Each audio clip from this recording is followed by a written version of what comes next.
de Paris, rue du Faubourg Saint-Antoine, 12e arrondissement, donc en direction de la place de la Nation. Ce cortège s'était lancé un petit peu plus tôt, pas loin de la place d'Enfer-Rochereau, et avance donc vers la place de la Nation. Plusieurs cortèges dans les rues de Paris, un appel national à se mobiliser aujourd'hui.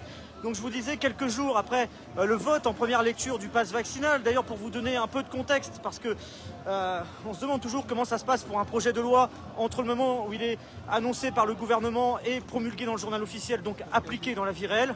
Eh bien, ce pass vaccinal a été voté donc en première lecture dans la nuit de mercredi à jeudi, à 5h30 du matin, après 3 jours de débats particulièrement tendus à l'Assemblée nationale. Et il va passer en début de semaine prochaine au Sénat. Au Sénat, c'est les Républicains, c'est plus la droite qui ont la majorité. Alors la droite qui a annoncé vouloir voter pour le pass vaccinal, mais quelques aménagements pourraient avoir lieu donc au Sénat.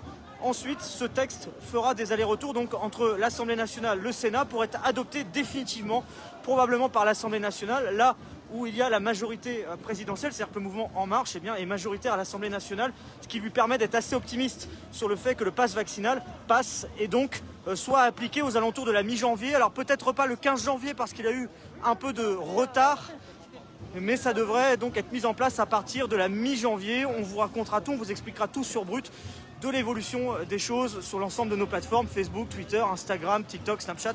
Bien évidemment mobilisés pour vous informer, vous expliquer, vous contextualiser tout ça pour que vous puissiez comprendre ce qui se passe en France actuellement.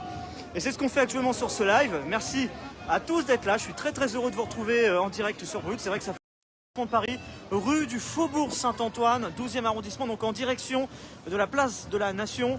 Ce cortège s'était lancé un petit peu plus tôt, pas loin de la place d'Enfer-Rochereau, et avance donc vers la place de la Nation. Plusieurs cortèges dans les rues de Paris, un appel national à se mobiliser aujourd'hui.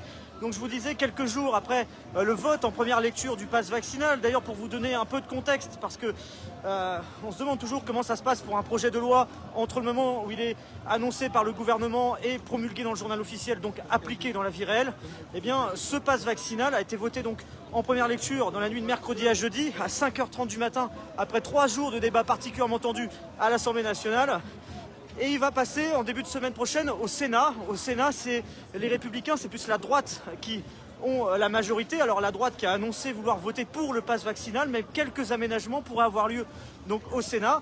Ensuite, ce texte fera des allers-retours donc entre l'Assemblée nationale et le Sénat pour être adopté définitivement, probablement par l'Assemblée nationale, là où il y a la majorité présidentielle, c'est-à-dire que le mouvement En Marche est majoritaire à l'Assemblée nationale, ce qui lui permet d'être assez optimiste sur le fait que le pass vaccinal passe et donc soit appliqué aux alentours de la mi-janvier. Alors peut-être pas le 15 janvier parce qu'il a eu un peu de retard, mais ça devrait donc être mis en place à partir de la mi-janvier. On vous racontera tout, on vous expliquera tout sur Brut de l'évolution des choses sur l'ensemble de nos plateformes, Facebook, Twitter, Instagram, TikTok, Snapchat.